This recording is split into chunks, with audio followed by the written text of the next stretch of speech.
أعوذ بالله من الشيطان الرجيم. بسم الله الرحمن الرحيم. الحمد لله رب العالمين الرحمن الرحيم مالك يوم الدين. إياك نعبد وإياك نستعين.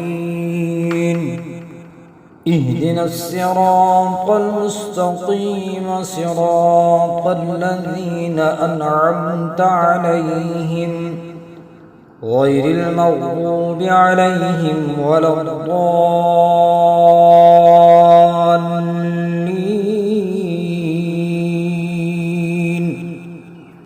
آمين. أعوذ بالله من الشيطان الرجيم. بسم الله الرحمن الرحيم. ألف لام ميم.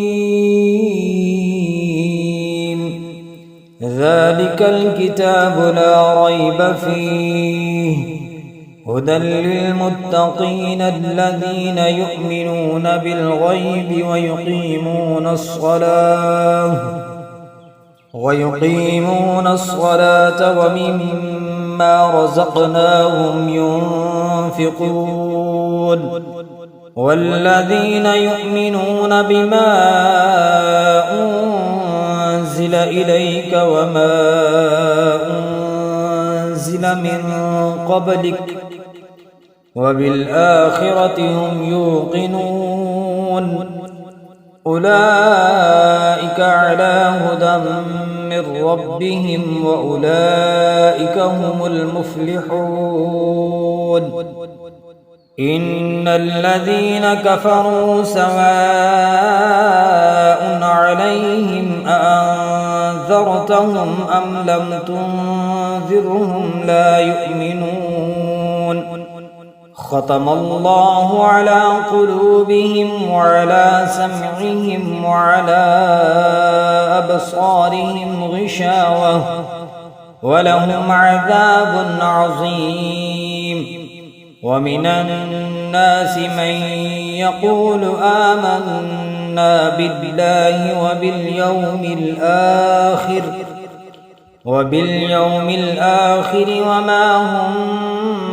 بمؤمنين. يخادعون الله والذين آمنوا وما يخدعون إلا أنفسهم وما يشعرون. في قلوبهم مرض فزادهم الله مرضا ولهم عذاب أليم بما كانوا يكذبون. وإذا قيل لهم لا تفسدوا في الأرض قالوا إنما نحن مصلحون ألا إنهم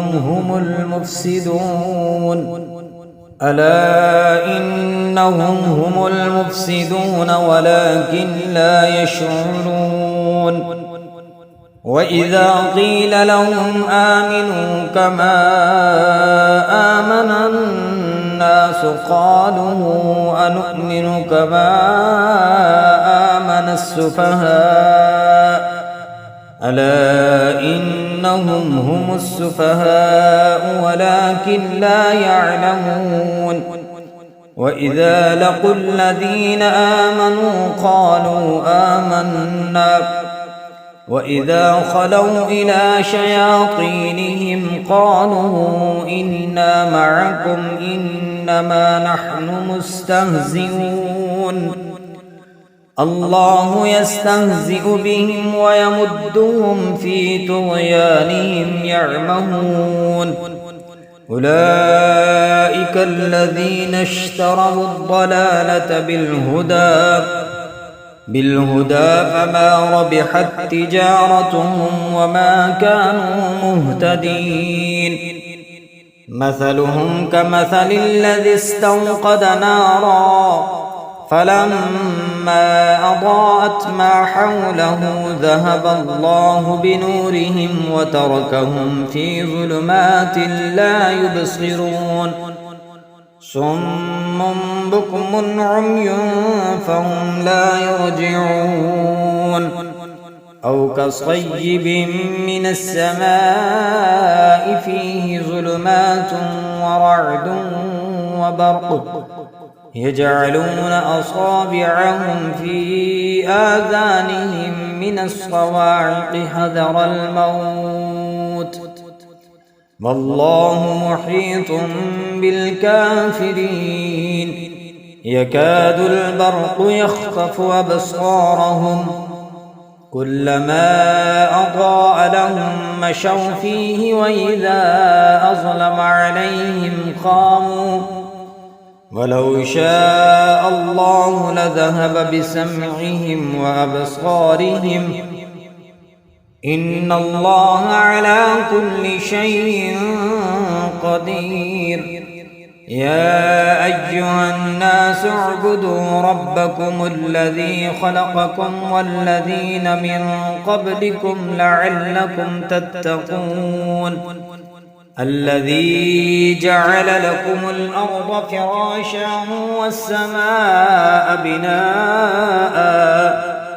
والسماء بناء وأنزل من السماء ماء فأخرج به من الثمرات رزقا لكم فلا تجعلوا لله أندادا وأنتم تعلمون وإن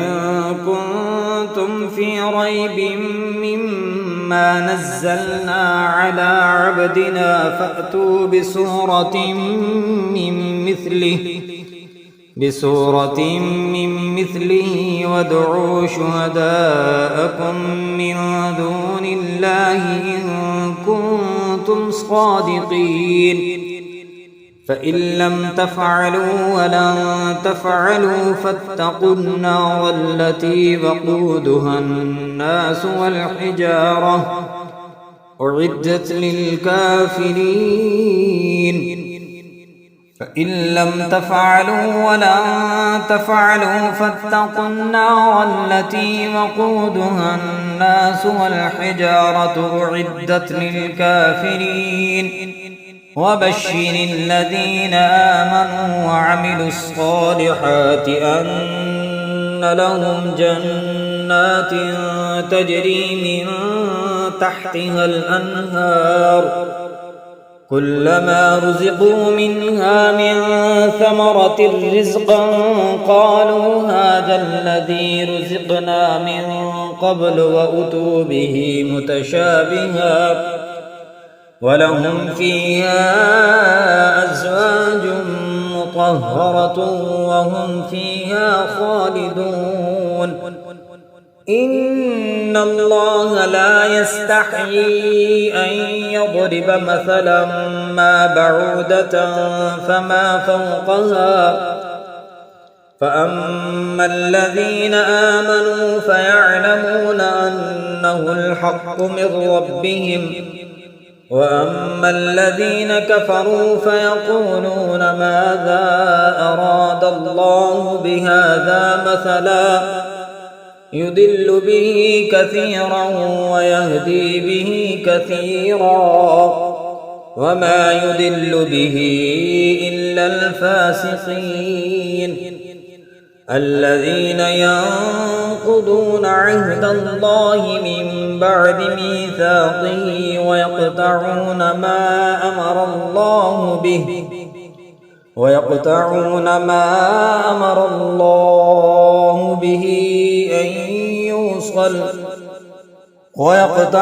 ما أمر الله به أن يوصل ويفسدون في الأرض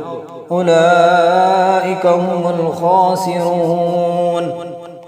كيف تكفرون بالله وكنتم أمواتا فأحياكم ثم يميتكم ثم يحييكم ثم إليه ترجعون هو الذي خلق لكم ما في الأرض جميعا ثم استوى إلى السماء فسواهن 7 سماوات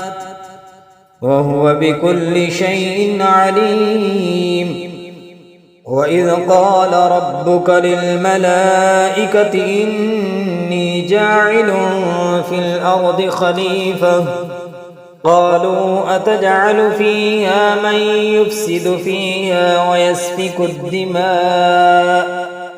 ونحن نسبح بحمدك ونقدس لك قال إني أعلم ما لا تعلمون. وعلم آدم الأسماء كلها ثم عرضهم على الملائكة فقال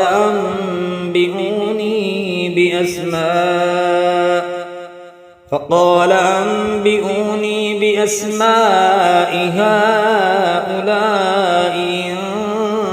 كنتم صادقين. قالوا سبحانك لا علم لنا إلا ما علمتنا إنك أنت العليم الحكيم. قال يا آدم أنبئهم بأسمائهم فلما أنبأهم بأسمائهم قال ألم أقل لكم إني أعلم غيب السماوات والأرض وأعلم ما تبدون وما كنتم تكتمون. وإذ قلنا للملائكة اسجدوا لآدم فسجدوا إلا إبليس أبى واستكبر وكان من الكافرين. وقلنا يا آدم اسكن أنت وزوجك الجنة وكلا منها رغدا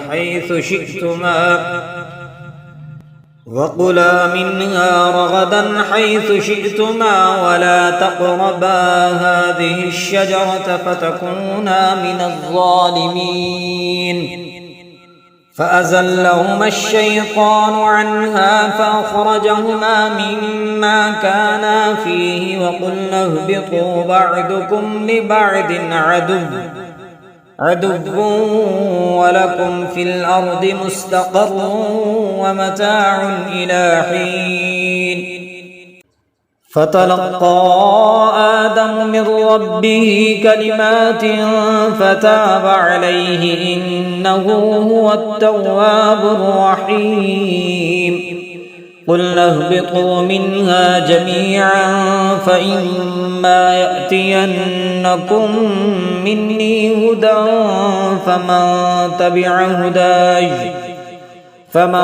تبع هداي فلا خوف عليهم ولا هم يحزنون. والذين كفروا وكذبوا بآياتنا أولئك أصحاب النار هم فيها خالدون. يا بني إسرائيل اذكروا نعمتي التي أنعمت عليكم وأوفوا بعهدي أوف بعهدكم وإياي فارهبون. وآمنوا بما أنزلت مصدقا لما معكم ولا تكونوا أول كافر به ولا تشتروا بآياتي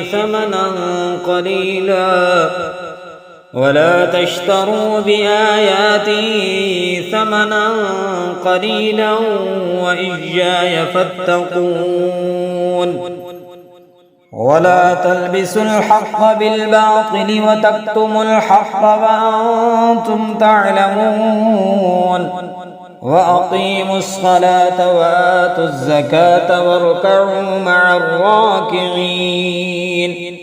أتأمرون الناس بالبر وتنسون أنفسكم وأنتم تتلون الكتاب أفلا تعقلون واستعينوا بالصبر والصلاة وإنها لكبيرة إلا على الخاشعين الذين يظنون أنهم ملاقو ربهم وأنهم إليه راجعون. يا بني إسرائيل اذكروا نعمتي التي أنعمت عليكم وأني فضلتكم على العالمين. واتقوا يوما لا تجزي نفس عن نفس شيئا ولا يقبل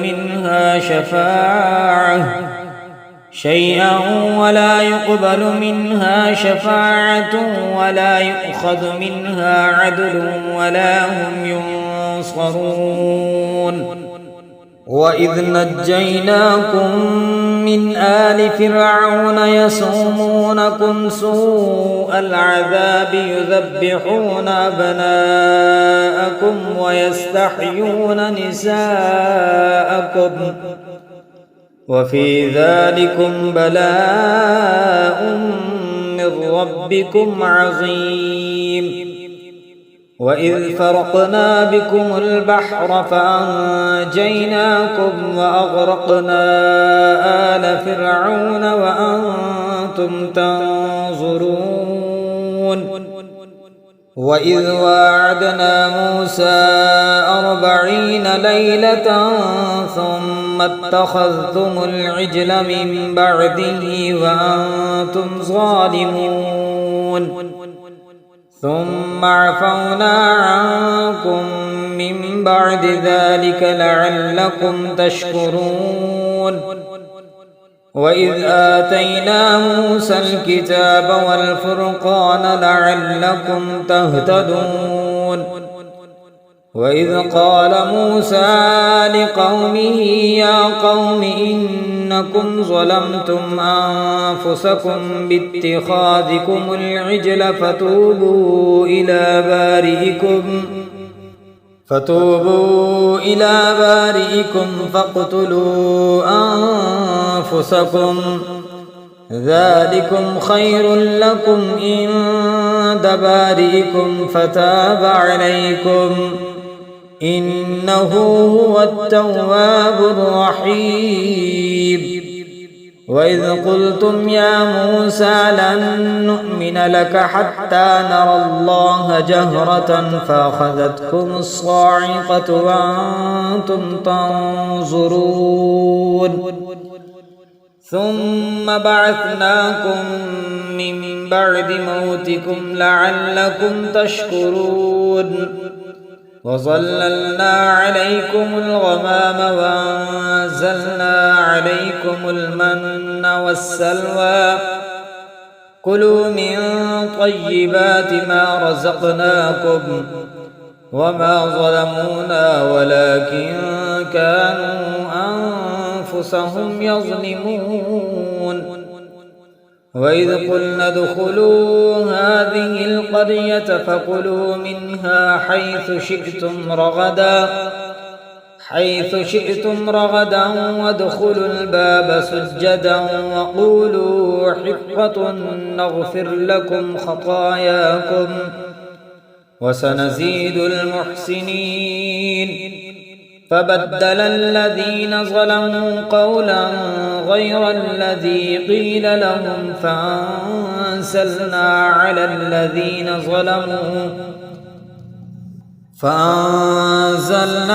الذين ظلموا رجزا من السماء بما كانوا يفسقون.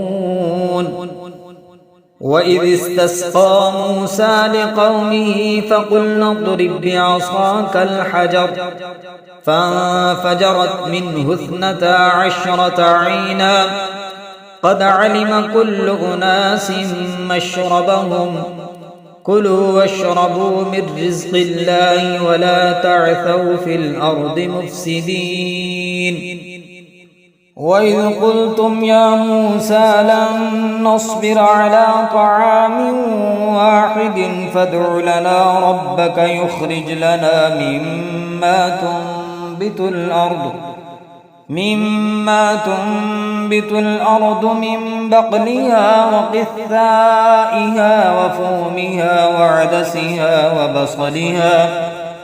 قال أتستبدلون الذي هو أدنى بالذي هو خير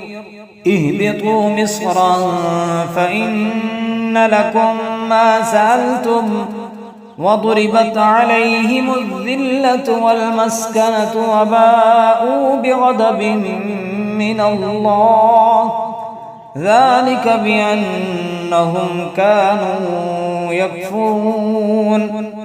ذلك بأنهم كانوا يكفرون بآيات الله ويقتلون النبيين بغير الحق ذلك بما عصوا وكانوا يعتدون إن الذين آمنوا والذين هادوا والنصارى والصابئين من آمن بالله واليوم الآخر وعمل صالحا فلهم أجرهم عند ربهم ولا خوف عليهم ولا هم يحزنون وإذ أخذنا ميثاقكم ورفعنا فوقكم الطور خذوا ما آتيناكم بقوة واذكروا ما فيه لعلكم تتقون ثم توليتم من بعد ذلك فلولا فضل الله عليكم ورحمته لكنتم من الخاسرين ولقد علمتم الذين اعتدوا منكم في السبت فقلنا لهم كونوا قردة خاسئين فجعلناها نكالا لما بين يديها وما خلفها وموعظة للمتقين وإذ قال موسى لقومه إن الله يأمركم أن تذبحوا بقرة قالوا أتتخذنا هزوا قال أعوذ بالله أن أكون من الجاهلين قالوا ادع لنا ربك يبين لنا ما هي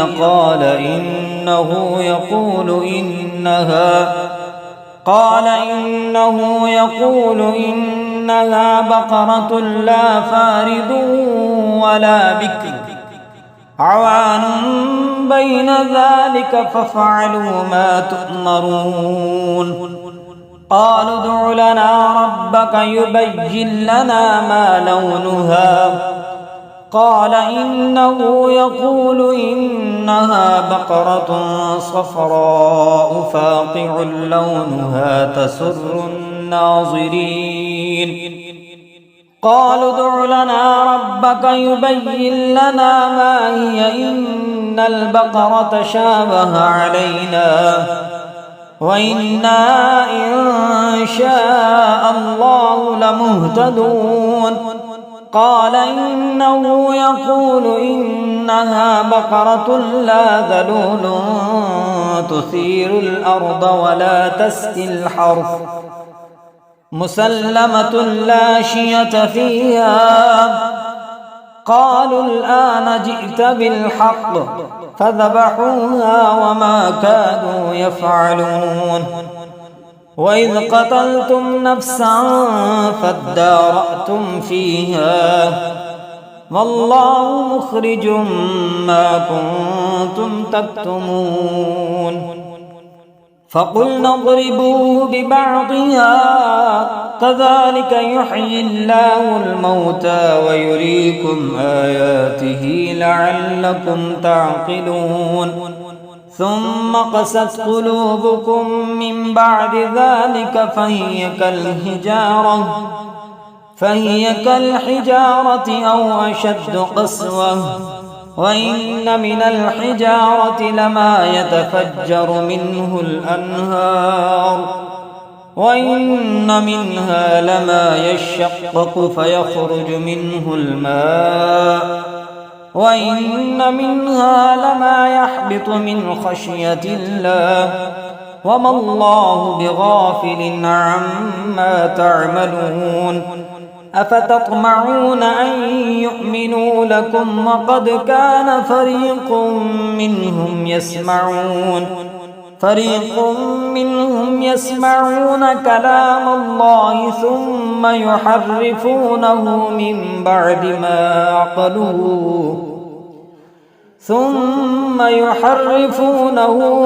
بعد ما عقلوه وهم يعلمون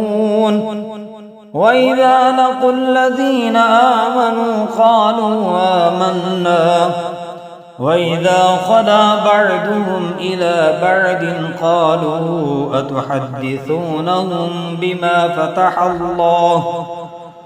بما فتح الله عليكم ليحاجوكم به عند ربكم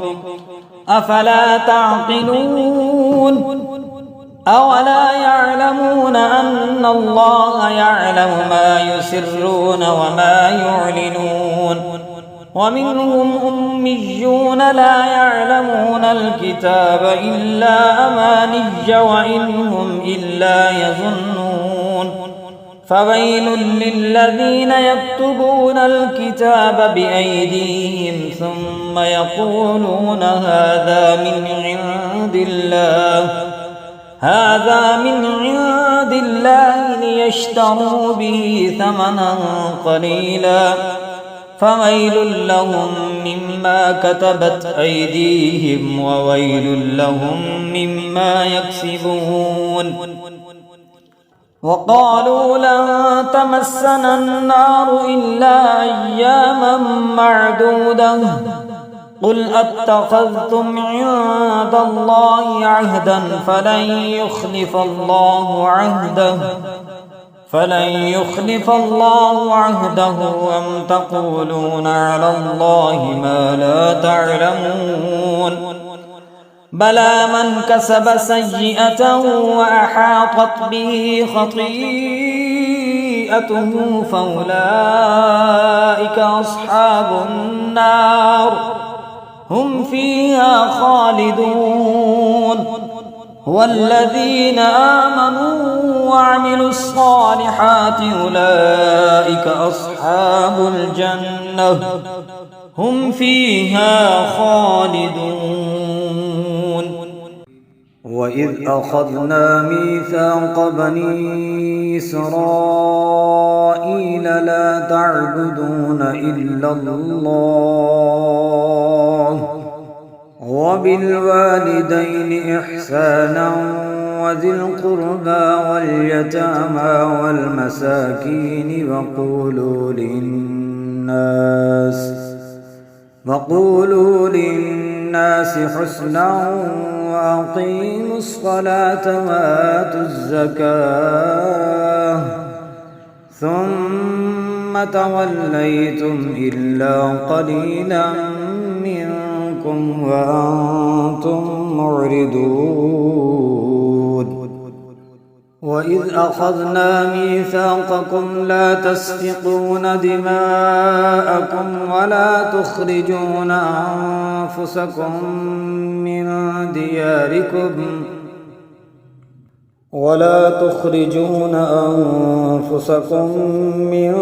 دياركم ثم أقررتم وأنتم تشهدون ثم أنتم هؤلاء تقتلون أنفسكم وتخرجون فريقا منكم من ديارهم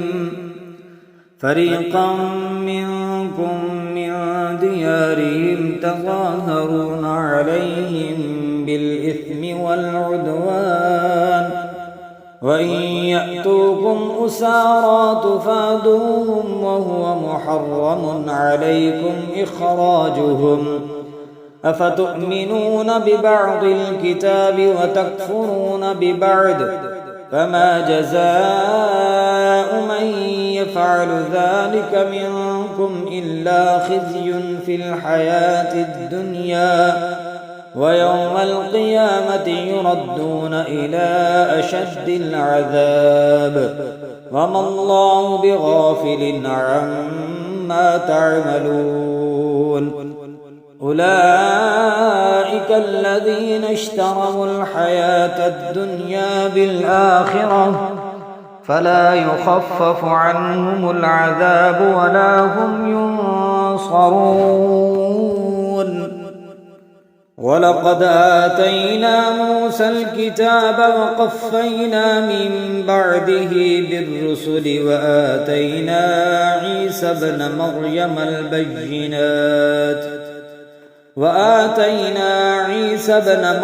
البينات وأيدناه بروح القدس أفكلما جاءكم رسول بما لا تهوى أنفسكم استكبرتم ففريقا كذبتم وفريقا تقتلون وقالوا قلوبنا غلف بل لعنهم الله بكفرهم فقليلا ما يؤمنون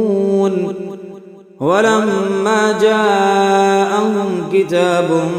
من عند الله مصدق لما معهم وكانوا من قبل يستفتحون على الذين كفروا فلما جاءهم ما عرفوا كفروا به فلعنة الله على الكافرين بئس ما اشتروا به أنفسهم أن يكفروا بما أنزل الله بغيا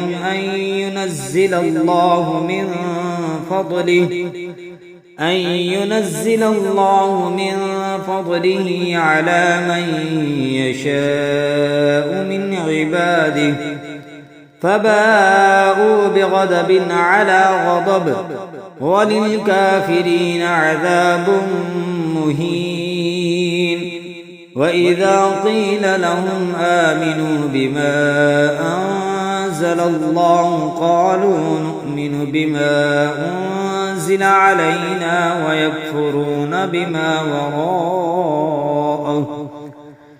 ويكفرون بما وراءه وهو الحق مصدقا لما معهم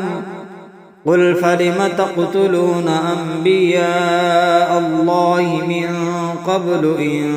كنتم مؤمنين ولقد جاءكم موسى بالبينات ثم اتخذتم العجل من بعده وأنتم ظالمون وإذ أخذنا ميثاقكم ورفعنا فوقكم الطور خذوا ما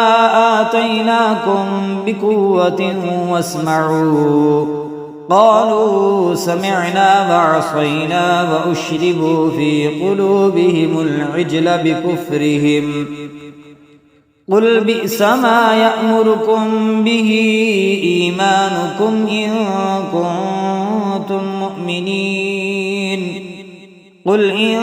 كانت لكم الدار الآخرة عند الله خالصة من دون الناس فتمنوا الموت إن كنتم صادقين ولن يتمنوه أبدا بما قدمت أيديهم والله عليم بالظالمين ولتجدنهم أحرص الناس على حياة ومن الذين أشركوا يود أحدهم لو يعمر 1000 سنة وما هو بمزحزحه من العذاب أن يعمر والله بصير بما يعملون قل من كان عدوا لجبريل فإنه نزله على قلبك بإذن الله مصدقا لما بين يديه وهدى وبشرى للمؤمنين من كان عدوا لله وملائكته ورسله وجبريل وميكال فإن الله عدو للكافرين ولقد أنزلنا إليك آيات بينات وما يكفر بها إلا الفاسقون أوكلما عاهدوا عهدا نبذه فريق منهم بل أكثرهم لا يؤمنون ولما جاءهم رسول من عند الله مصدق لما معهم نبذ فريق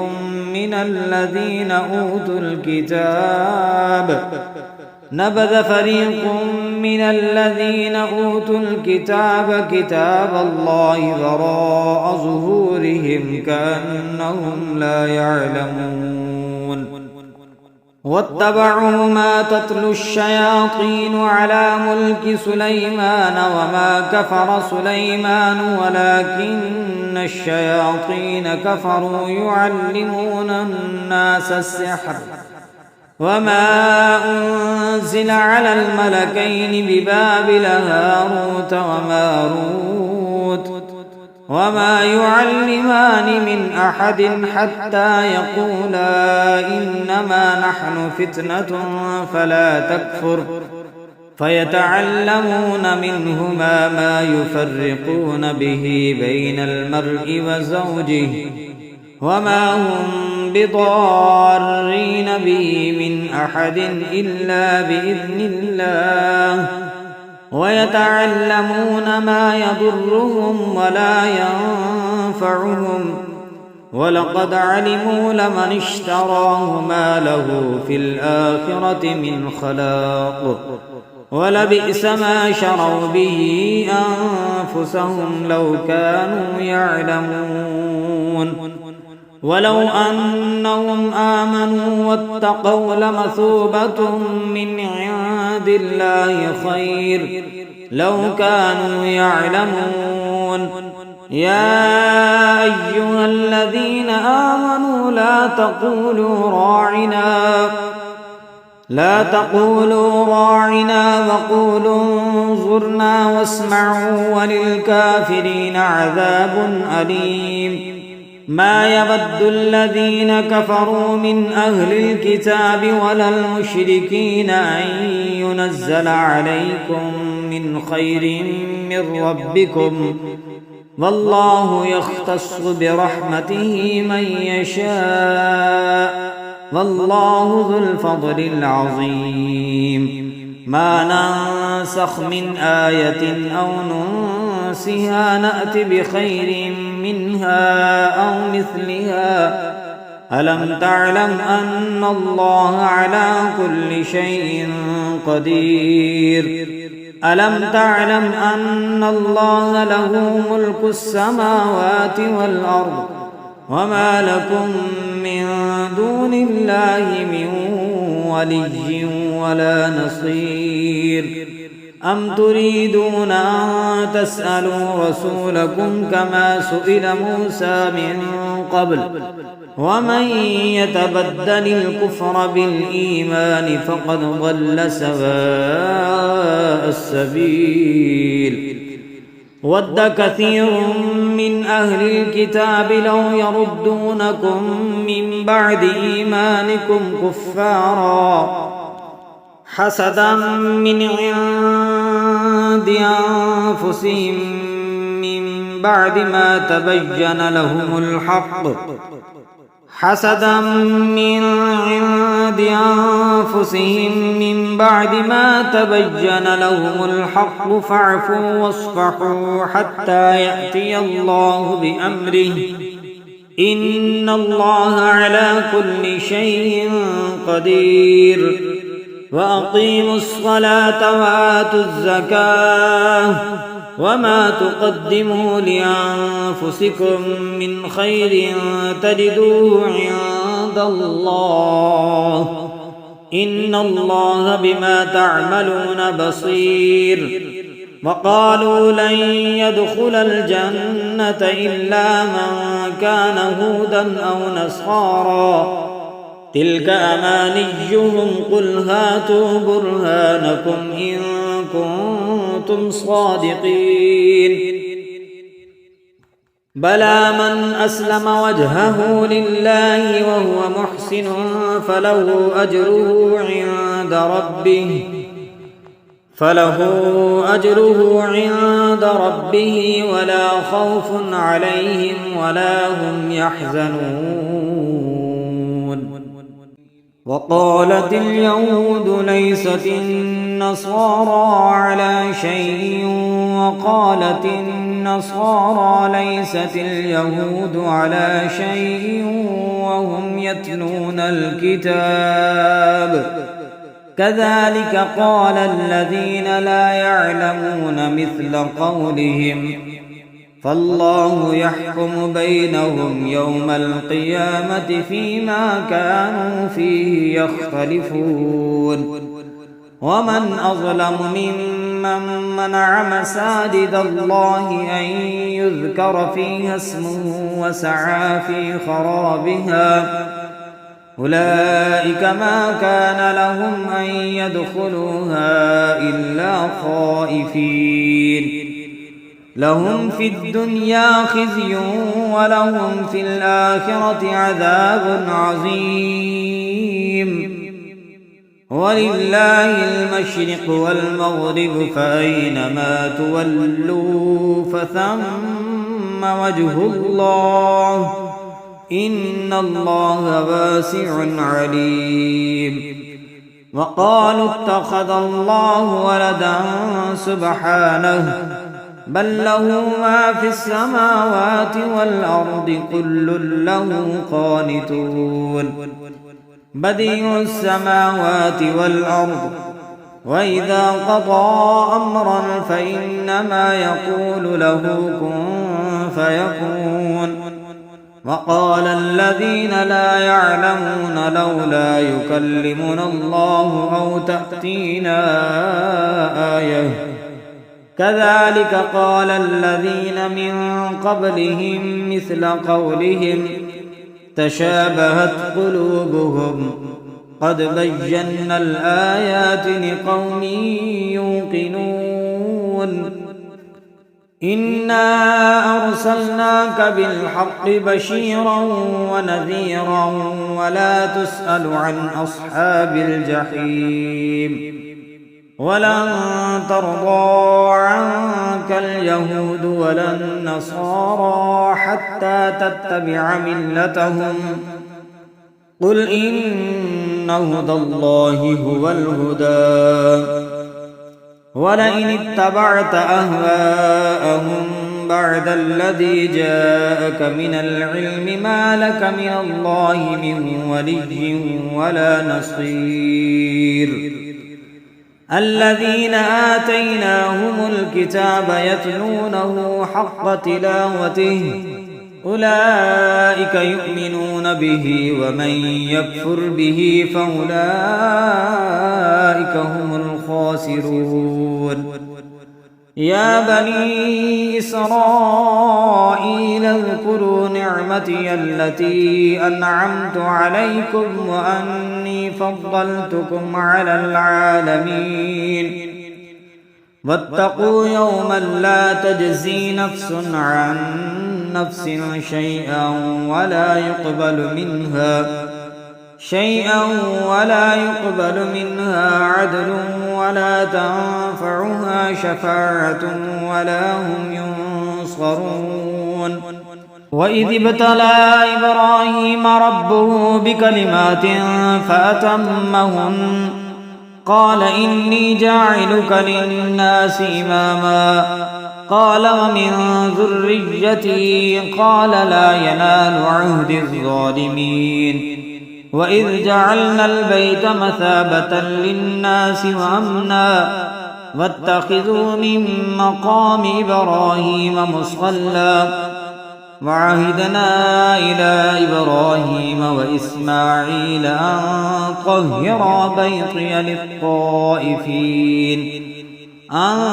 طهرا بيطي للطائفين والعاكفين والركع السجود. وإذ قال إبراهيم رب اجعل هذا بلدا آمنا وارزق أهله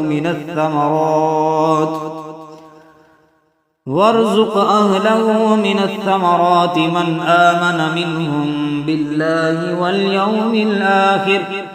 قال ومن كفر فأمتعه قليلا ثم أضطره إلى عذاب النار وبئس المصير. وإذ يرفع إبراهيم القواعد من البيت وإسماعيل ربنا تقبل منا إنك أنت السميع العليم ربنا وجعلنا مسلمين لك ومن ذريتنا أمة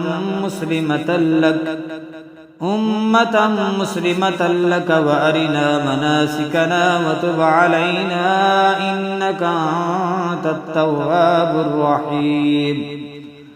ربنا وابعث فيهم رسولا منهم يتلو عليهم آياتك ويعلمهم الكتاب والحكمة ويزكيهم إنك أنت العزيز الحكيم. ومن يرغب عن ملة إبراهيم إلا من سفه نفسه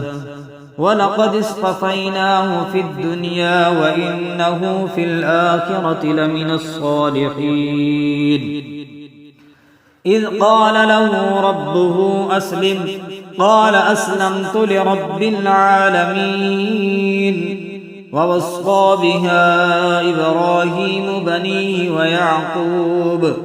يا بني إن الله اصطفى لكم الدين فلا تموتن إلا وأنتم مسلمون.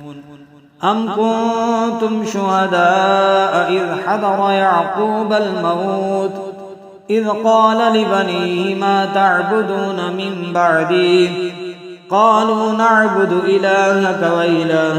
آبائك إبراهيم وإسماعيل وإسحاق إلها واحدا ونحن له مسلمون. تلك أمة قد خلت لها ما كسبت ولكم ما كسبتم ولا تسألون عما كانوا يعملون. وقالوا كونوا هودا أو نصارى تهتدوا قل بل ملة إبراهيم حنيفا وما كان من المشركين. قولوا آمنا بالله وما أنزل إلينا وما أنزل إلى إبراهيم وإسماعيل وإسحاق ويعقوب والأسباط وما أوتي موسى وعيسى وما أوتي النبيون من ربهم لا نفرق بين أحد منهم ونحن له مسلمون. فإن آمنوا بمثل ما آمنتم به فقد اهتدوا وإن تولوا فإنما هم في شقاق فسيكفيكهم الله وهو السميع العليم. صبغة الله ومن أحسن من الله صبغة ونحن له عابدون. قل أتحاجوننا في الله وهو ربنا وربكم ولنا أعمالنا ولكم أعمالكم ونحن له مخلصون. أم تقولون إن إبراهيم وإسماعيل وإسحاق ويعقوب والأسباط كانوا هودا أو نصارى قل أأنتم أعلم أم الله ومن أظلم ممن كتم شهادة عنده من الله وما الله بغافل عما تعملون تلك أمة قد خلت لها ما كسبت ولكم ما كسبتم ولا تسألون عما كانوا يعملون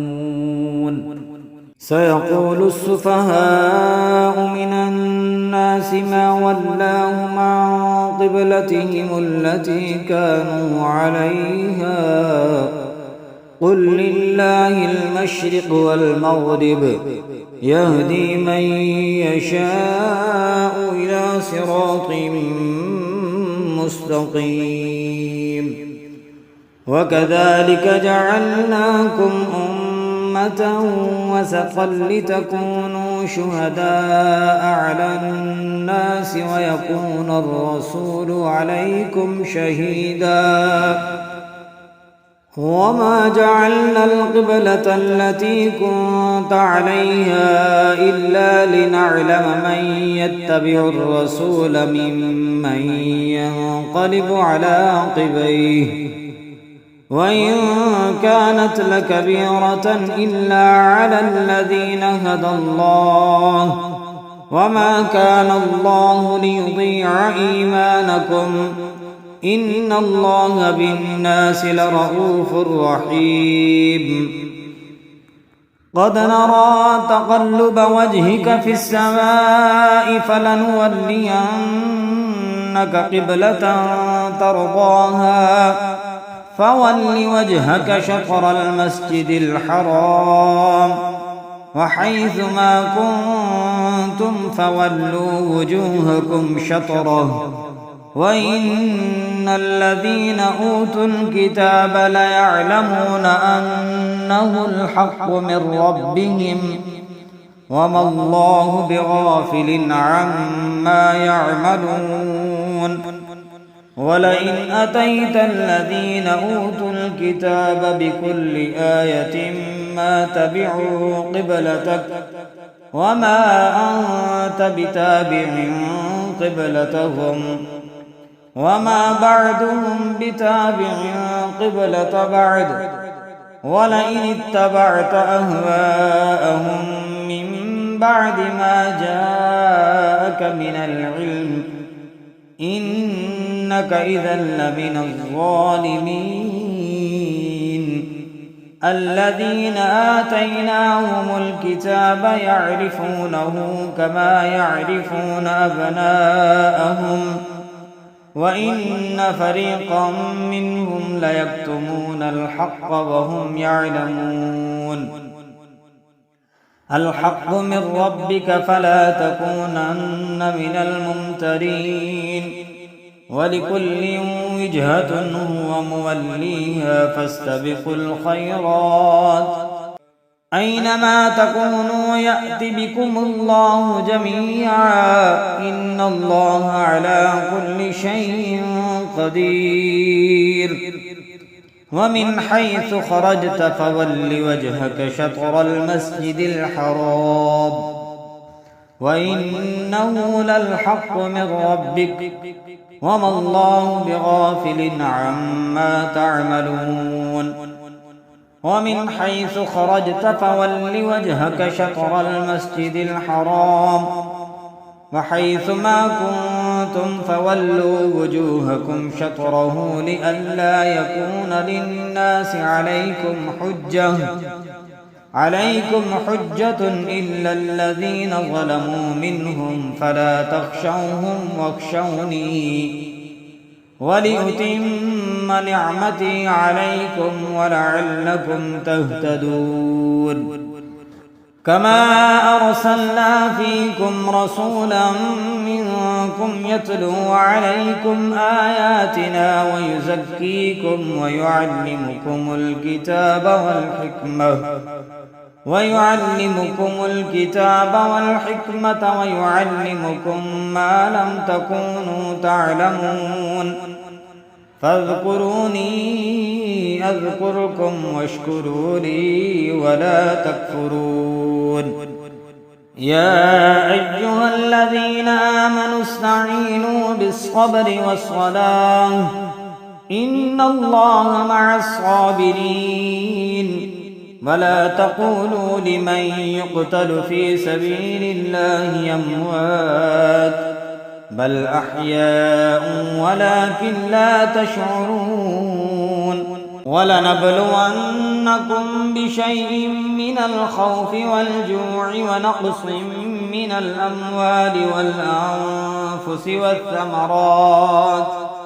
وبشر الصابرين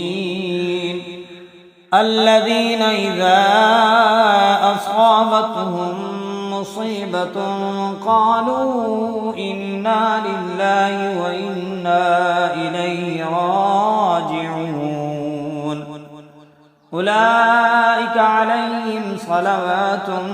من ربهم ورحمة وأولئك هم المهتدون. إن الصفا والمروة من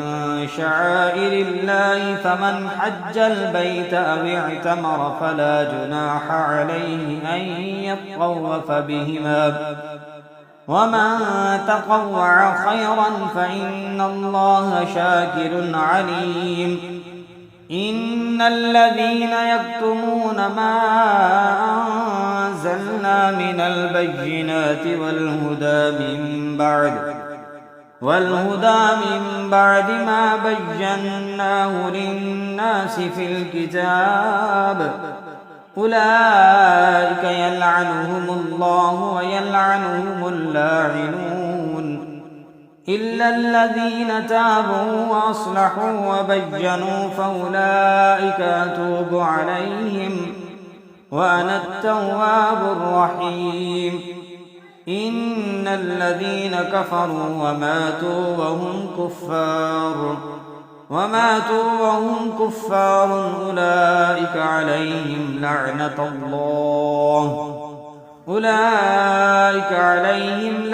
الله والملائكة والناس أجمعين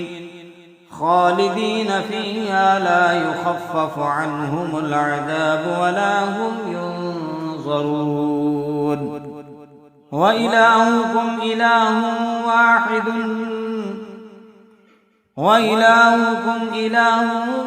واحد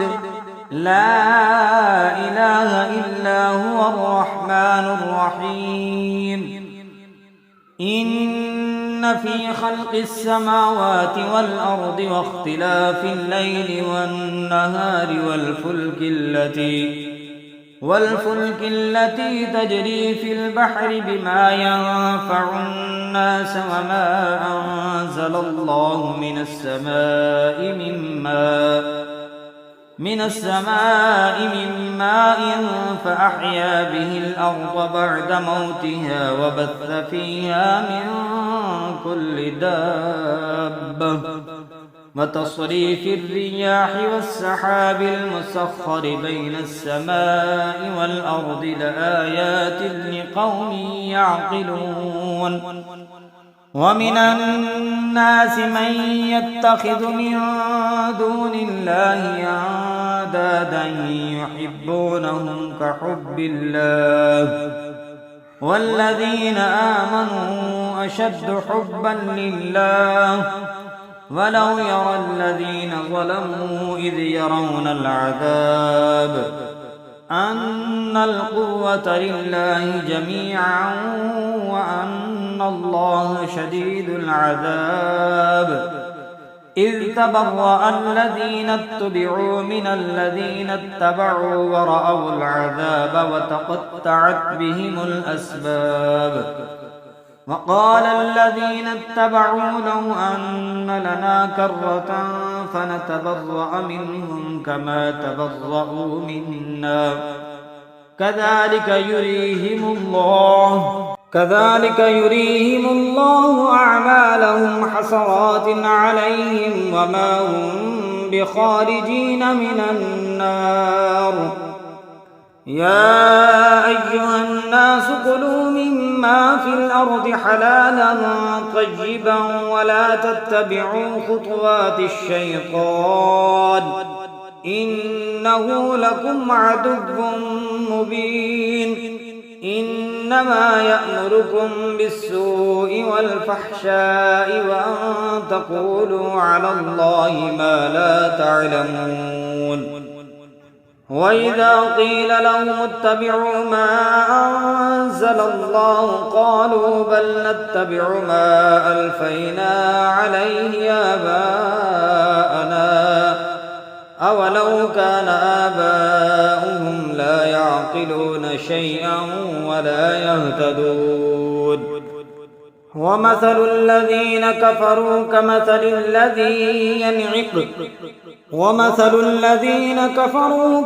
الذي ينعق بما لا يسمع إلا دعاء ونداء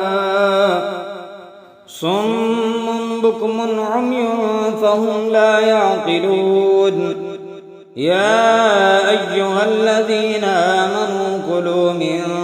طيبات ما رزقناكم واشكروا لله إن كنتم إياه تعبدون.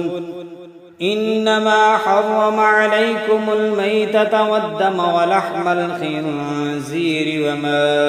أهل به لغير الله فمن اضطر غير باغ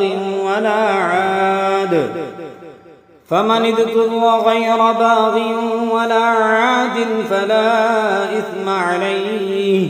إن الله غفور رحيم. إن الذين يكتمون ما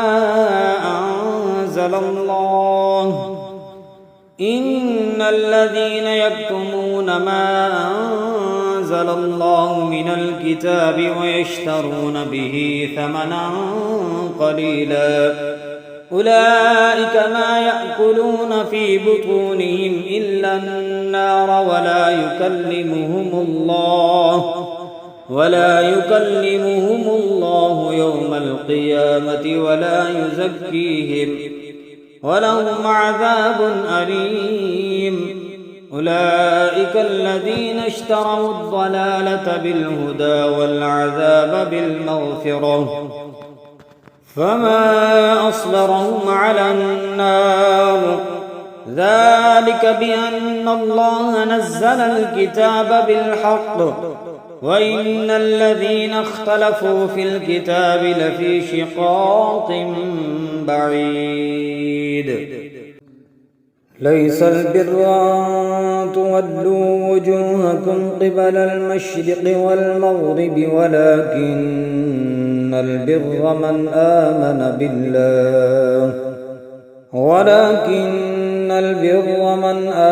بالله واليوم الآخر والملائكة والكتاب والنبيين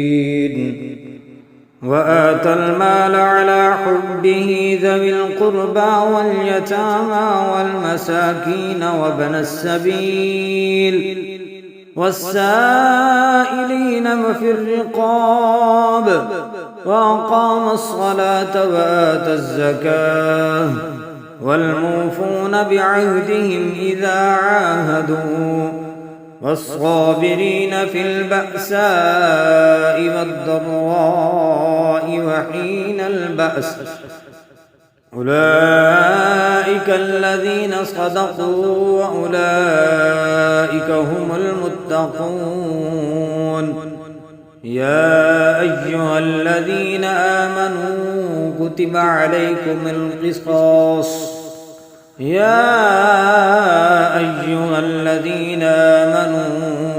عليكم القصاص في القتلى الحر بالحر والعبد بالعبد الأنثى بالأنثى. فمن عفي له من أخيه شيء فاتباع بالمعروف وأداء إليه بإحسان، ذلك تخفيف من ربكم ورحمة. فمن اعتدى بعد ذلك فله عذاب أليم. ولكم في القصاص حياة يا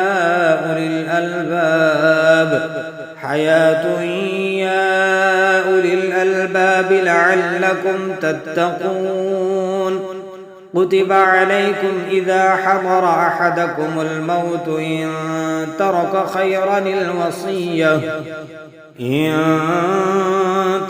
خيرا الوصية للوالدين والأقربين بالمعروف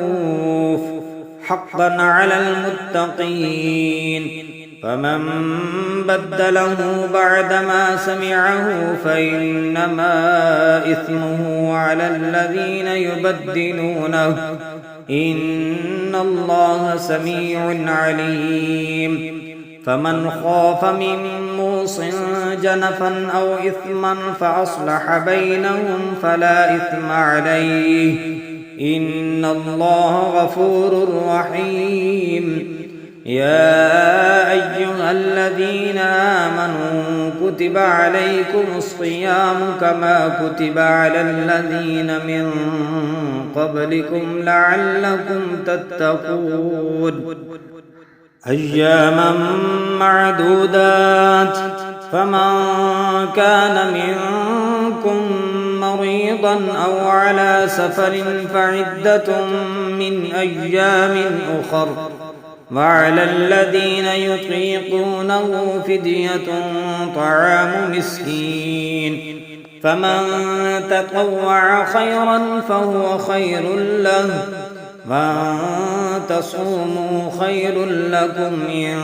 كنتم تعلمون. شهر رمضان الذي أنزل فيه القرآن هدى للناس وبينات من الهدى والفرقان، فمن شهد منكم الشهر فليصم، ومن كان مريضا أو على سفر فعدة من أيام أخر،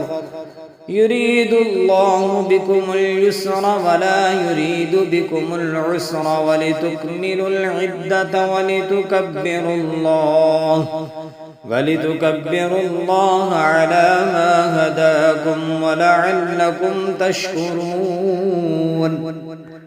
وإذا سألك عبادي عني فإني قريب أجيب دعوة الداع إذا دعاني فليستجيبوا لي وليؤمنوا بي لعلهم يرشدون. أحل لكم ليلة الصيام الرفث إلى نسائكم هن لباس لكم وأنتم لباس لهن، علم الله أنكم كنتم تختانون أنفسكم فتاب عليكم وعفى عنكم، فالآن باشروهن وابتغوا ما كتب الله لكم وكلوا واشربوا حتى يتبين لكم الخيط الأبيض من الخيط الأسود من الفجر، ثم أتموا الصيام إلى الليل ولا تباشروهن وأنتم عاكفون في المساجد، تلك حدود الله فلا تقربوها،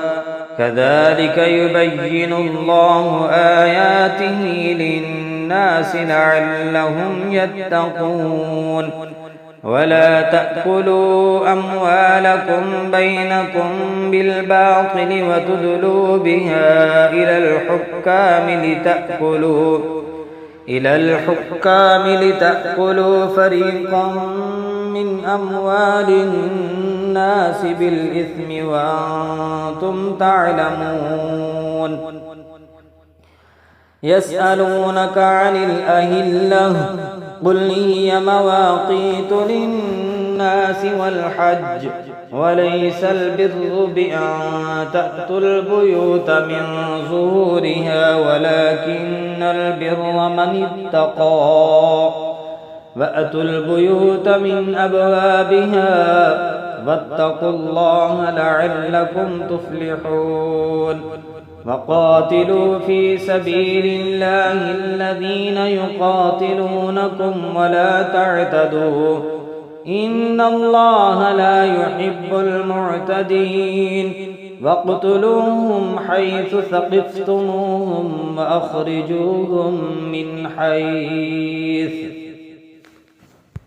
واقتلوهم حيث ثقفتموهم وأخرجوهم من حيث أخرجوكم والفتنة أشد من القتل ولا تقاتلوهم عند المسجد الحرام حتى يقاتلوكم فيه فإن قاتلوكم فاقتلوهم كذلك جزاء الكافرين فإن انتهوا فإن الله غفور رحيم وقاتلوهم حتى لا تكون فتنة ويكون الدين لله فإن انتهوا فلا عدوان إلا على الظالمين الشهر الحرام بالشهر الحرام والحرمات قصاص فمن اعتدى عليكم فاعتدوا عليه بمثل ما اعتدى عليكم واتقوا الله واعلموا أن الله مع المتقين وأنفقوا في سبيل الله ولا تلقوا بأيديكم إلى التهلكة وأحسنوا إن الله يحب المحسنين وأتموا الحج والعمرة لله فإن أحصرتم فما استيسر من الهدي ولا تحلقوا رؤوسكم حتى يبلغ الهدي محله فمن كان منكم مريضا أو به أذى من رأسه ففدية من صيام أو صدقة أو نسك فإذا أمنتم فمن تمتع بالعمرة إلى الحج فما استيسر من الهدي فمن لم يجد فصيام 3 أيام في الحج و7 إذا رجعتم تلك 10 كاملة ذلك لمن لم يكن أهله حاضر المسجد الحرام واتقوا الله واعلموا أن الله شديد العقاب الحج أشهر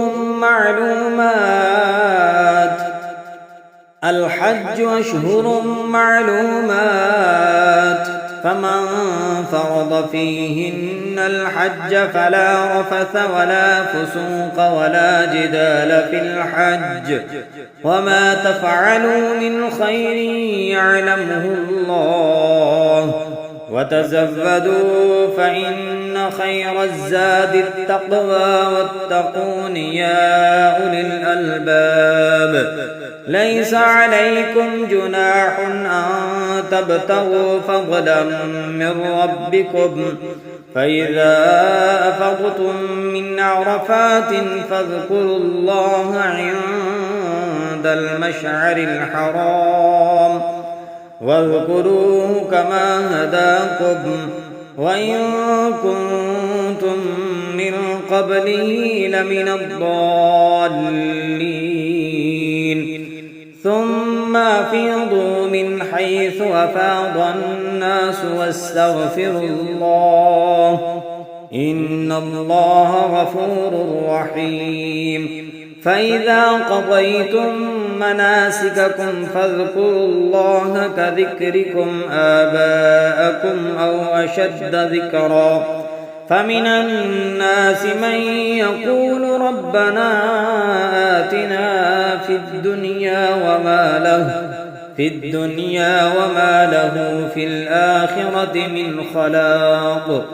ومنهم من يقول ربنا آتنا في الدنيا حسنة وفي الآخرة حسنة وقنا عذاب النار أولئك لهم نصيب مما كسبوا والله سريع الحساب واذكروا الله في أيام معدودات فمن تعجل في يومين فلا إثم عليه ومن تأخر فلا إثم عليه لمن اتقى واتقوا الله واعلموا أنكم إليه تحشرون ومن الناس من يعجبك قوله في الحياة الدنيا ويشهد الله على ما في قلبه وهو ألد الخصام وإذا تولى سعى في الأرض ليفسد فيها ويهلك الحرث والنسل والله لا يحب الفساد وإذا قيل له اتق الله أخذته العزة بالإثم فحسبه جهنم ولبئس المهاد ومن الناس من يشري نفسه ابتغاء مرضات الله والله رؤوف بالعباد يا أيها الذين آمنوا ادخلوا في السلم كافة ولا تتبعوا خطوات الشيطان إنه لكم عدو مبين فإن زللتم من بعد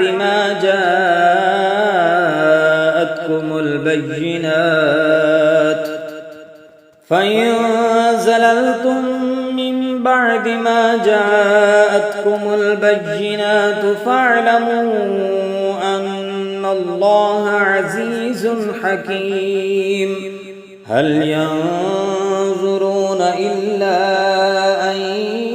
يأتيهم الله في ظلل من الغمام والملائكة وقضي الأمر وإلى الله ترجع الأمور سل بني إسرائيل كم آتيناهم من آية بينة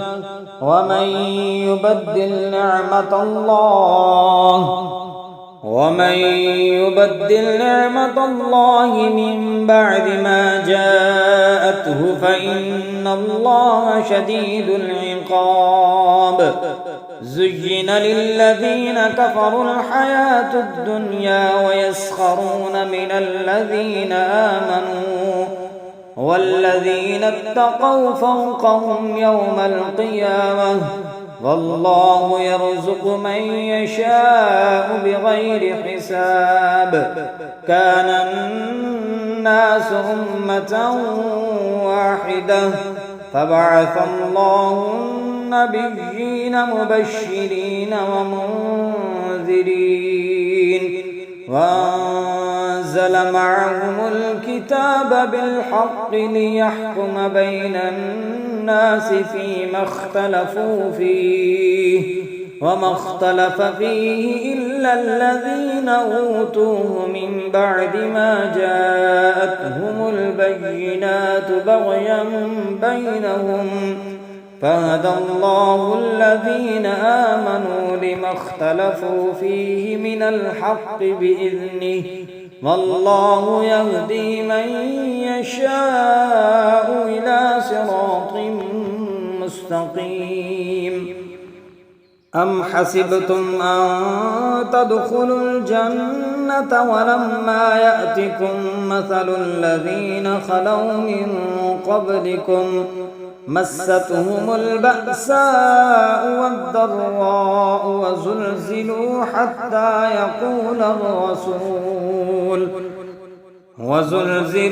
حتى يقول الرسول والذين آمنوا معه متى نصر الله ألا إن نصر الله قريب يسألونك ماذا ينفقون قل ما أنفقتم من خير فللوالدين والأقربين واليتامى والمساكين وابن السبيل وما تفعلوا من خير فإن الله به عليم كتب عليكم القتال وهو كره لكم وعسى أن تكرهوا شيئا وهو خير لكم وعسى أن تحبوا شيئا وهو شر لكم والله يعلم وأنتم لا تعلمون يسألونك عن الشهر الحرام قتال فيه قل قتال فيه كبير وصد عن سبيل الله وكفر به والمسجد الحرام وإخراج أهله منه أكبر عند الله والفتنة أكبر من القتل ولا يزالون يقاتلونكم حتى يردوكم عن دينكم إن استطاعوا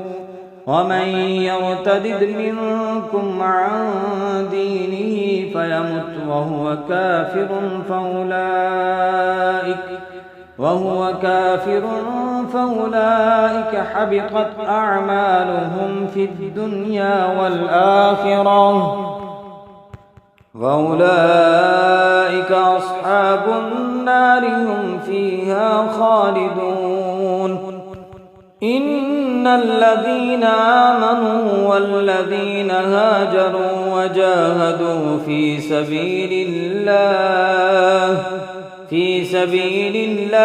أولئك يرجون رحمة الله والله غفور رحيم يسألونك عن الخمر والميسر قل فيهما إثم كبير ومنافع للناس وإثمهما أكبر من نفعهما ويسألونك ماذا ينفقون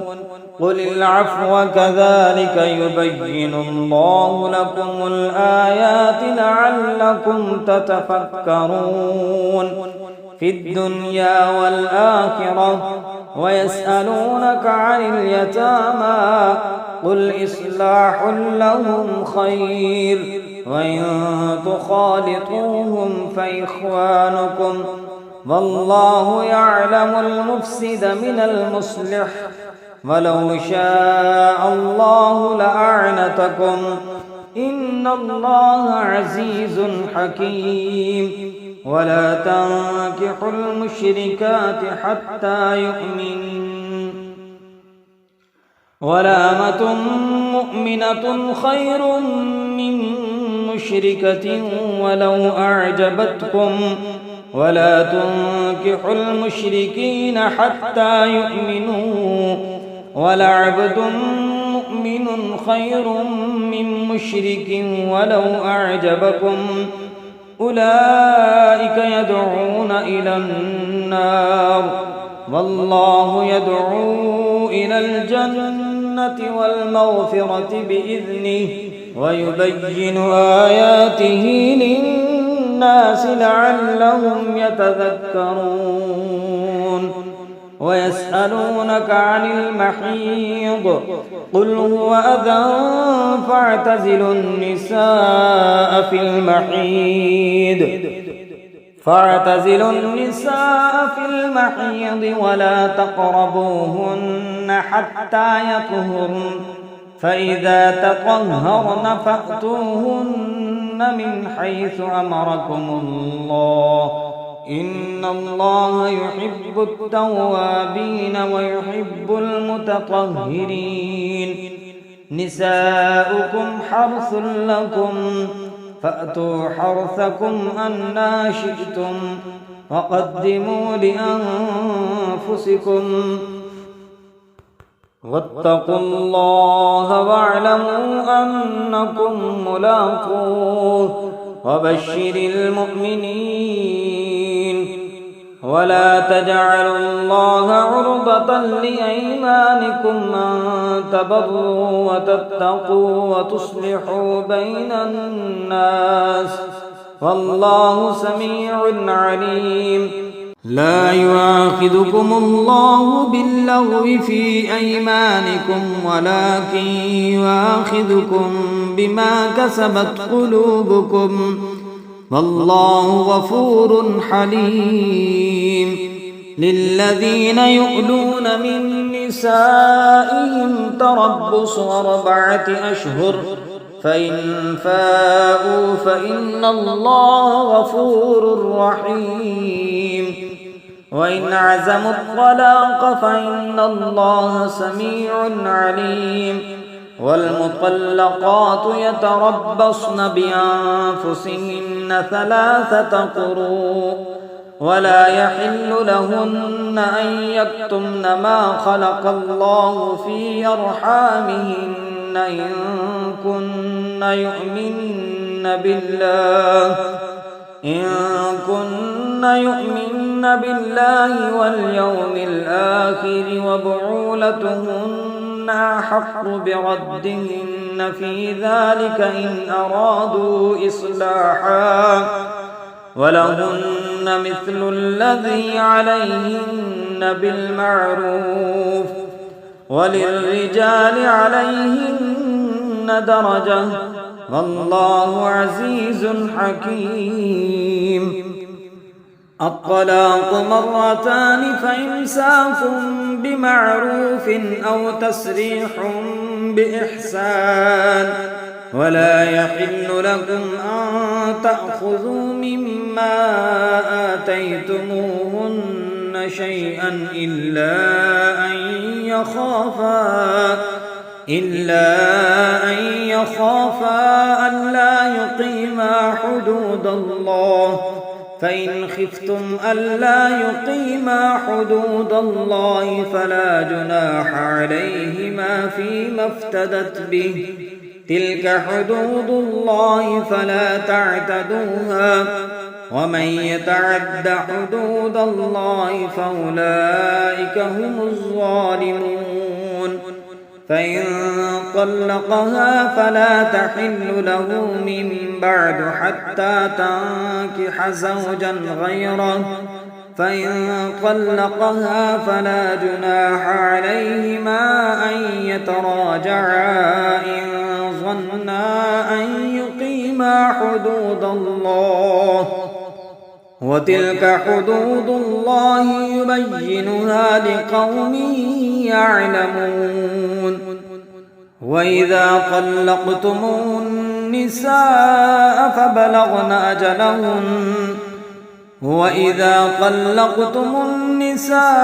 فبلغن أجلهن فأمسكوهن بمعروف أو سرحوهن بمعروف ولا تمسكوهن ضرارا لتعتدوا ومن يفعل ذلك فقد ظلم نفسه ولا تتخذوا آيات الله هزوا واذكروا نعمة الله عليكم وما أنزل عليكم من الكتاب والحكمة يعظكم به واتقوا الله واعلموا أن الله بكل شيء عليم وإذا طلقتم النساء فبلغن أجلهن فلا تعدلوهن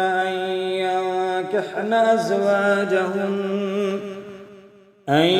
ينكحن أزواجهن إذا تراضوا بينهم بالمعروف،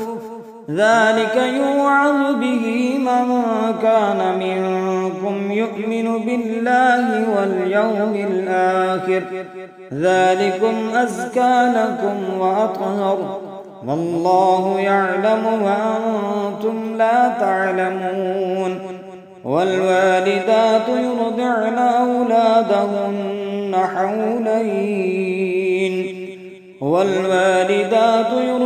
أولادهن حولين كاملين لمن أراد أن يتم الرضاعة، وعلى المولود له رزقهن وكسوتهن بالمعروف، لا تكلف نفس إلا وسعها، لا تضار والدة بولدها ولا مولود له بولده، وعلى الوارث مثل ذلك، فإن أرادا فصالا عن تراض منهما وتشاور فلا جناح عليهما. وإن أردتم أن تسترضعوا أولادكم فلا جناح عليكم إذا سلمتم ما آتيتم بالمعروف، واتقوا الله واعلموا أن الله بما تعملون بصير. والذين يتوفون منكم ويذرون أزواجا يتربصن بأنفسهن 4 أشهر وعشرا، فإذا بلغن أجلهن فلا جناح عليكم فيما فعلن في أنفسهن بالمعروف، والله بما تعملون خبير. ولا جناح عليكم فيما عرضتم به من خطبة النساء أو أكننتم في أنفسكم، علم الله أنكم ستذكرونهن ولكن لا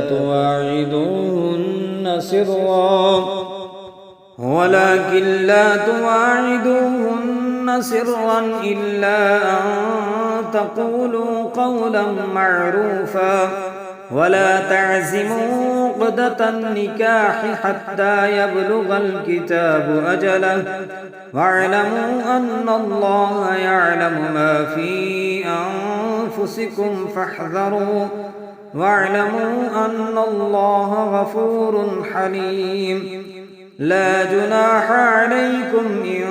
طلقتم النساء ما لم تمسوهن أو تفرضوا لهن فريضة، ومتعوهن على الموسع قدره وعلى المقتر قدره متاعا بالمعروف، حقا على المحسنين. وإن طلقتموهن من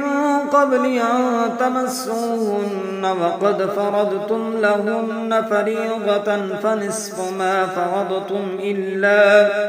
إلا أن يعفون أو يعفو الذي بيده عقدة النكاح، وأن تعفوا أقرب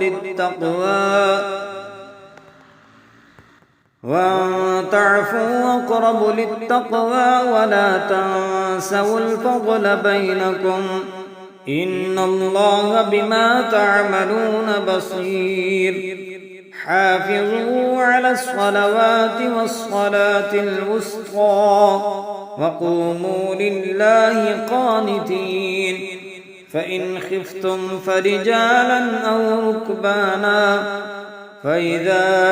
أمنتم فاذكروا الله كما علمكم ما لم تكونوا تعلمون، والذين يتوفون منكم ويذرون أزواجا وصية لأزواجهم متاعا إلى الحول غير إخراج، فإن خرجن فلا جناح عليكم فيما فعلن في أنفسهن من معروف، والله عزيز حكيم. وللمطلقات متاع بالمعروف حقا على المتقين، كذلك يبين الله لكم آياته لعلكم تعقلون. ألم تر إلى الذين خرجوا من ديارهم وهم ألوف حذر الموت فقال لهم الله موتوا ثم أحياهم، إن الله لذو فضل على الناس ولكن أكثر الناس لا يشكرون. وقاتلوا في سبيل الله واعلموا أن الله سميع عليم. من ذا الذي يقرض الله قرضا حسنا فيضاعفه له أضعافا كثيرا، والله يقبض ويبسط وإليه ترجعون. ألم تر إلى الملأ من بني إسرائيل من بعد موسى إذ قالوا لنبي له ابعث لنا ملكا نقاتل في سبيل الله، قال هل عسيتم إن كتب عليكم القتال ألا تقاتلوا؟ قالوا وما لنا ألا نقاتل في سبيل الله وقد أخرجنا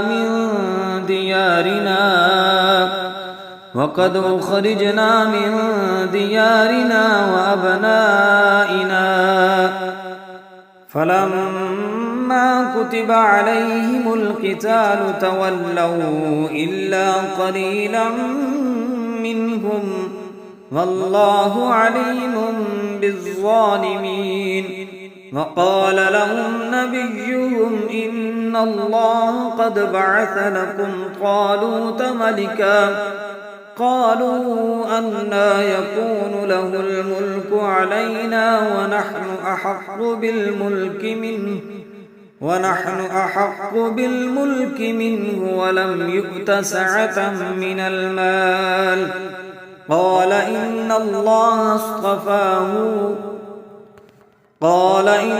الله اصطفاه عليكم وزاده بسطة في العلم والجسم،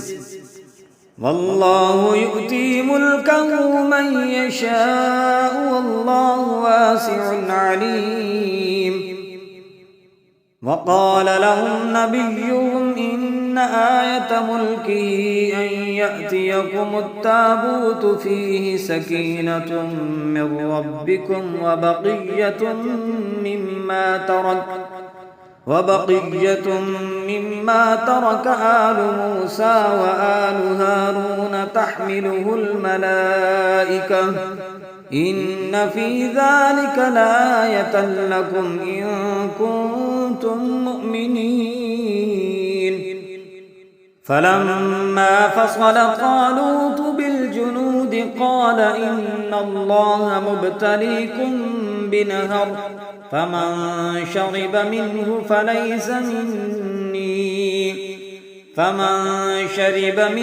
فليس مني ومن لم يطعمه فإنه مني إلا من اغترف غرفة بيده،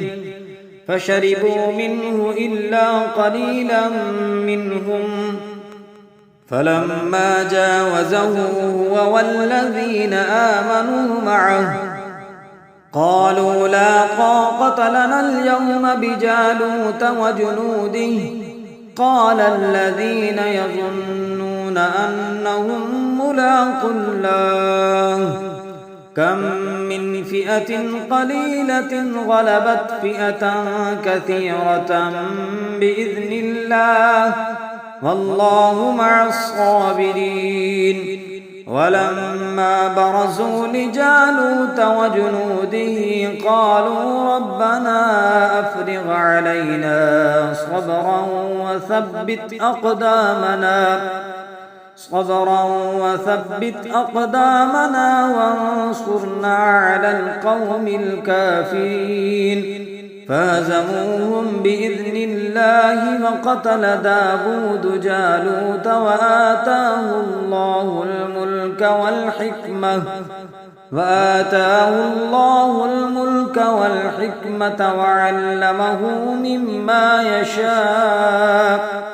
ولولا دفع الله الناس بعضهم ببعض لفسدت الأرض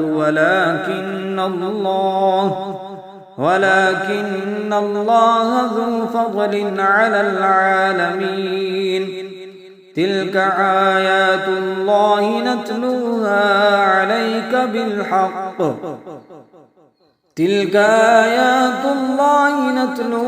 عليك بالحق وإنك لمن المرسلين. تلك الرسل فضلنا بعضهم على بعض منهم من كلم الله ورفع بعضهم درجات وآتينا عيسى ابن مريم البينات وأيدناه بروح القدس ولو شاء الله ما اقتتل الذين من بعدهم من بعد ما جاءتهم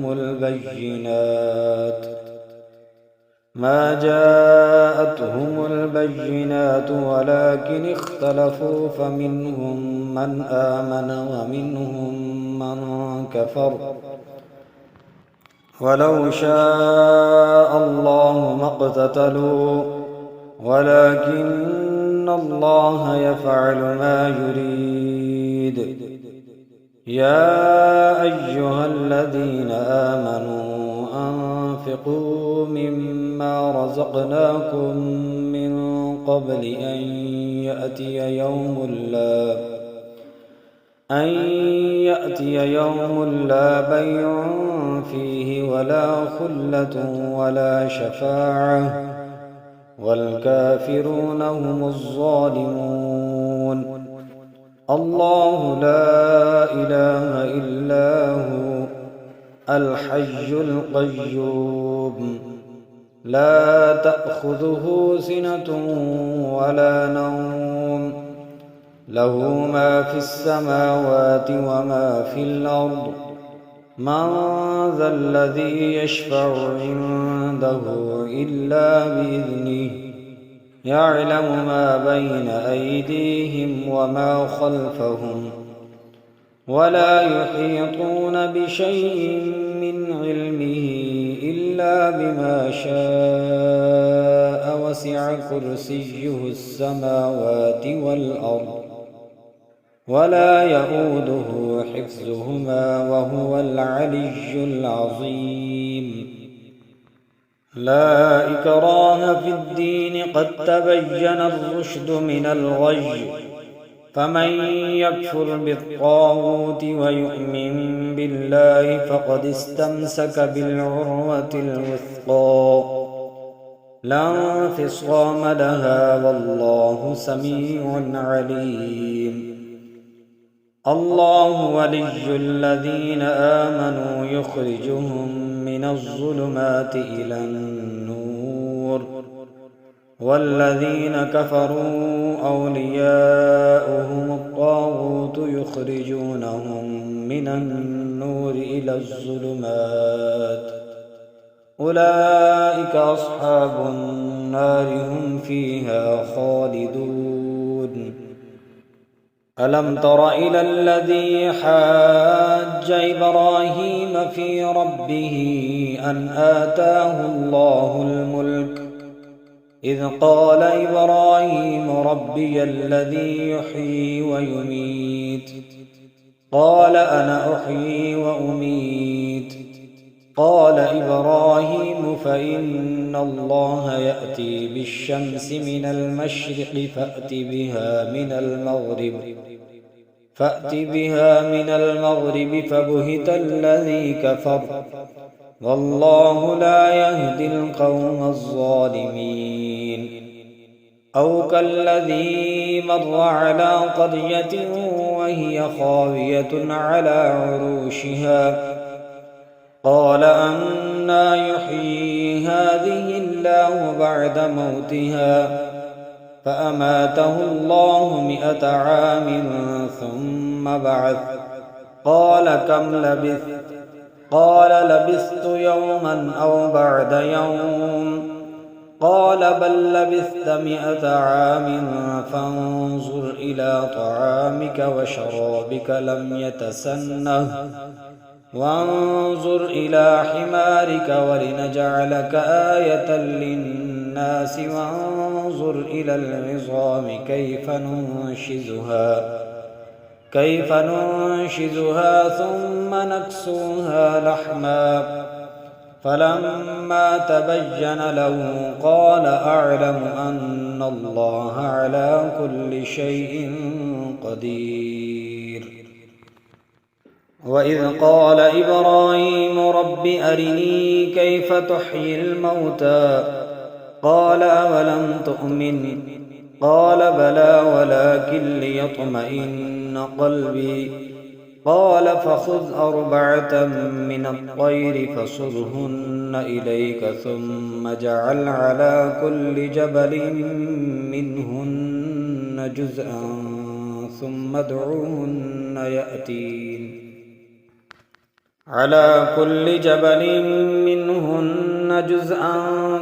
ادعوهن يأتينك سعيا واعلم أن الله عزيز حكيم. مثل الذين ينفقون أموالهم في سبيل الله كمثل حبة أنبتت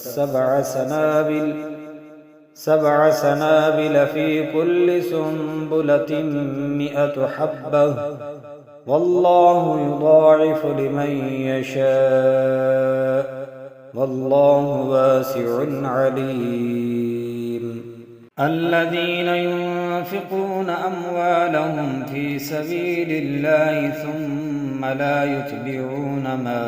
أنفقوا منا ولا أذى لهم أجرهم عند ربهم ولا خوف عليهم ولا هم يحزنون. قول معروف ومغفرة خير من صدقة يتبعها أذى والله غني حليم. يا أيها الذين آمنوا لا تبطلوا صدقاتكم بالمن والأذى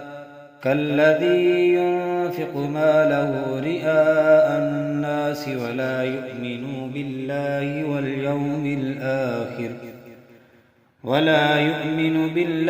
واليوم الآخر فمثله كمثل صفوان عليه تراب فأصابه وابل فتركه صلدا لا يقدرون على شيء مما كسبوا والله لا يهدي القوم الكافرين. ومثل الذين ينفقون أموالهم ابتغاء مرضات الله وتثبيتا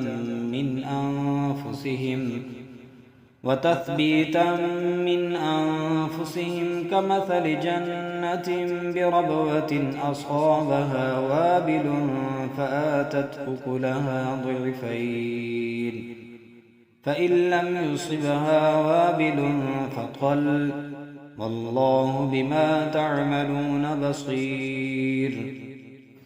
أيود أحدكم أن تكون له جنة من نخيل وأعناب تجري من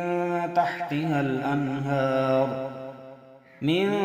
تحتها الأنهار له فيها من كل الثمرات وأصابه الكبر وله ذرية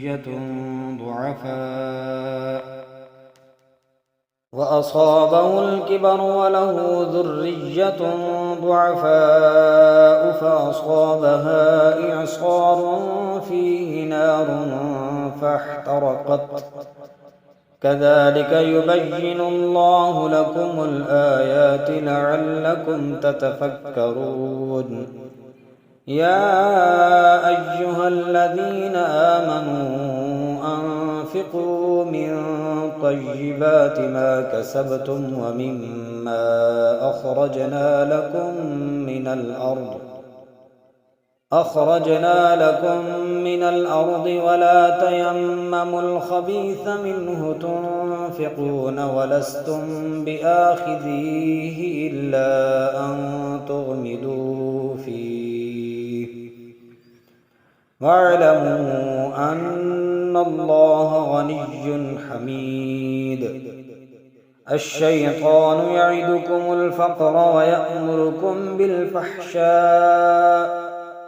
والله يعدكم مغفرة منه وفضلا والله واسع عليم يؤتي الحكمة من يشاء ومن يؤت الحكمة فقد أوتي خيرا كثيرا وما يذكر إلا أولو الألباب وما أنفقتم من نفقة أو نذرتم من نذر فإن الله يعلمه وما للظالمين من أنصار إن تبدوا الصدقات فنعما هي وإن تخفوها وتؤتوها الفقراء فهو خير لكم ويكفر عنكم من سيئاتكم والله بما تعملون خبير ليس عليك هداهم ولكن الله يهدي من يشاء وما تنفقوا من خير فلأنفسكم وما تنفقون إلا ابتغاء وجه الله وما تنفقوا من خير يوفى إليكم وأنتم لا تظلمون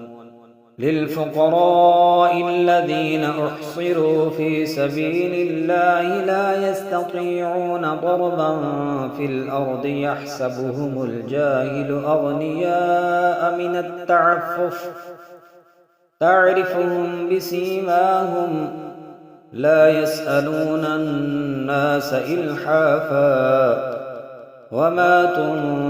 تنفقوا من خير فإن الله به عليم الذين ينفقون أموالهم بالليل والنهار سرا وعلانية فلهم أجرهم عند ربهم ولا خوف عليهم ولا هم يحزنون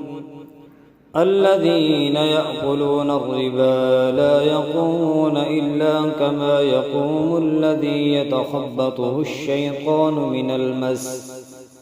ذلك بأنهم قالوا إنما البيع مثل الربا وأحل الله البيع وحرم الربا فمن جاءه موعظة من ربه فانتهى فله ما سلف وأمره إلى الله ومن عاد فأولئك أصحاب النار هم فيها خالدون يمحق الله الربا ويربي الصدقات والله لا يحب كل كفار أثيم إن الذين آمنوا وعملوا الصالحات وأقاموا الصلاة وآتوا الزكاة إن الذين آمنوا وعملوا الصالحات وأقاموا الصلاة وآتوا الزكاة لهم أجرهم عند ربهم ولا خوف عليهم ولا هم يحزنون يا أيها الذين آمنوا اتقوا الله وذروا ما بقي من الربا إن كنتم مؤمنين فإن لم تفعلوا فأذنوا بحرب من الله ورسوله وإن تبتم فلكم رؤوس أموالكم لا تظلمون ولا تظلمون وإن كان ذو عسرة فنظرة إلى ميسرة وأن تصدقوا خير لكم إن كنتم تعلمون واتقوا يوما ترجعون فيه إلى الله ثم توفى كل نفس ما كسبت وهم لا يظلمون يا أيها الذين آمنوا إذا تداينتم بدين إلى أجل مسمى فاكتبوه وليكتب بينكم كاتب بالعدل ولا يأب كاتب أن يكتب كما علمه الله فليكتب وليملل الذي عليه الحق وليتق الله ربه ولا يبخس منه شيئا فإن كان الذي عليه الحق سفيها أو ضعيفا أو لا يستطيع أن يمل هو فليملل وليه بالعدل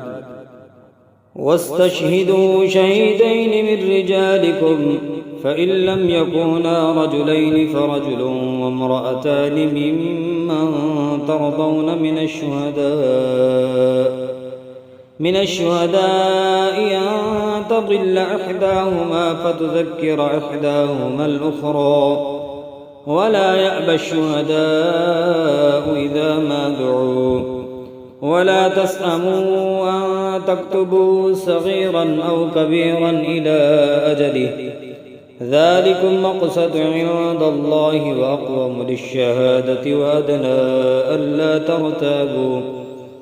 وأدنى ألا ترتابوا إلا أن تكون تجارة حاضرة تديرونها بينكم فليس عليكم جناح ألا تكتبوها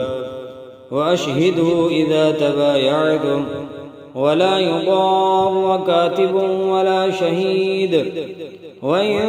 تفعلوا فإنه فسوق بكم